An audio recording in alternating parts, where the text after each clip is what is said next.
নমস্কার বন্ধুরা, আজ আমরা আলোচনা করব ক্লাস 4 রায়মার্টিন কোশ্চেন ব্যাংকের আমাদের পরিবেশ থেকে 12 নম্বর স্কুলের প্রশ্ন উত্তর নিয়ে। তো চলো ভিডিওটি শুরু করা যাক। প্রথমে আছে দেখো, এক কথায় উত্তর দাও। প্রথম প্রশ্ন, একটি প্রাণীর নাম লেখো যারা পাচনতন্ত্রে বাস করে। দেখো উত্তর হবে কৃমি। নেক্সট প্রশ্ন, পশ্চিমবঙ্গে দুটি অভয়ারণ্যের নাম লেখো। উত্তর হবে জলদাপাড়া এবং গরুমারা। নেক্সট প্রশ্ন, ব্রিটিশ বিরোধী আন্দোলনে লবণ কর না দেওয়ার ডাক কে দিয়েছিলেন? উত্তর হবে মহাত্মা গান্ধী।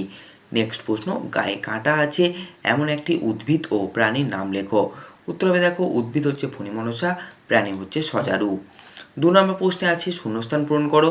মাছের শ্বাসযন্ত্রের নাম ফুলকা। তরল ও গ্যাসীয় পদার্থের নির্দিষ্ট আকার নেই।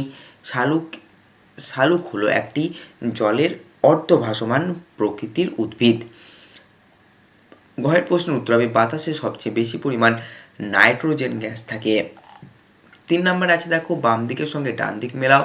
বাম দিকে আছে অমেরুদণ্ডী প্রাণী, সঠিক উত্তর হবে কেঁচো। উদ্ভিদের খাদ্য তৈরির প্রক্রিয়াকে বলে সালোক সংশ্লেষ। পশ্চিমবঙ্গের একটি লুপ্তপ্রায় প্রাণী হলো রয়্যাল বেঙ্গল টাইগার। একটি বিলুপ্ত পাখি হলো ডোডো। 4 নম্বর প্রশ্নে আছে সঠিক উত্তরটি নির্বাচন করো। ভারতীয় সিংহ থাকে গুজরাটের গির অরণ্যে। জল ও চিনির মিশ্রণকে বলে দ্রবণ। আমাদের প্রধান শ্বসন অঙ্গ হলো ফুসফুস। উদ্ভিদের তৈরি খাদ্যে আবদ্ধ থাকে সূর্যের শক্তি। 5 নম্বর প্রশ্নে আছে নিম্নলিখিত প্রশ্নগুলির উত্তর দাও। প্রথম প্রশ্ন, একটি কাঁচের বাটিতে বরফের টুকরো রাখলে কিছুক্ষণ বাদে বাটির গায়ে ফোঁটা ফোঁটা জল জমতে দেখা যায় কেন? দেখো উত্তর হবে বাতাসে জলীয় বাষ্প বরফ ভর্তি ঠান্ডা বাটির সংস্পর্শে এসে ঠান্ডা হয়ে যায় এবং ঘনীভূত হয়ে জলকণায় পরিণত হয়, তাই বাটির গায়ে ফোঁটা ফোঁটা জল জমে। নেক্সট প্রশ্ন, মানুষের দাঁত কত রকমের ও কি কি? উত্তর হবে মানুষের দাঁত সাধারণত 4 রকমের হয়। 1 নাম্বার কাঁটার দাঁত, 2 নাম্বার ছেঁড়ার দাঁত, 3 নাম্বার চিবোনোর দাঁত এবং 4 নাম্বার গুঁড়ো করার দাঁত। নেক্সট প্রশ্ন, মানুষের পরিপাকতন্ত্রের মানুষের পরিপাকতন্ত্রের খাদ্য পরিপাকের ধাপগুলির সংক্ষেপে বর্ণনা দাও।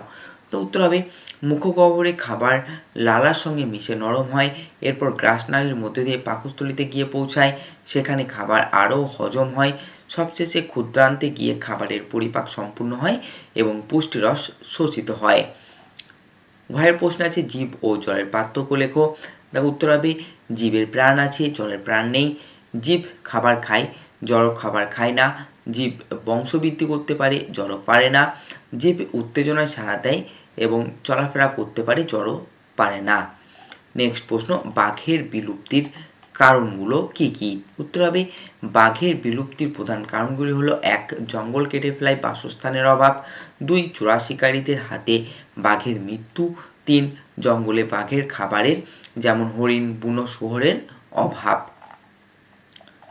6 নম্বর প্রশ্নে ছিল দেখো যে একটি রুই মাছের চিত্র আঁকতে বলেছিল এবং সেখান থেকে কানকো, বক্ষ পাখনা, পার্শ্বরেখা এবং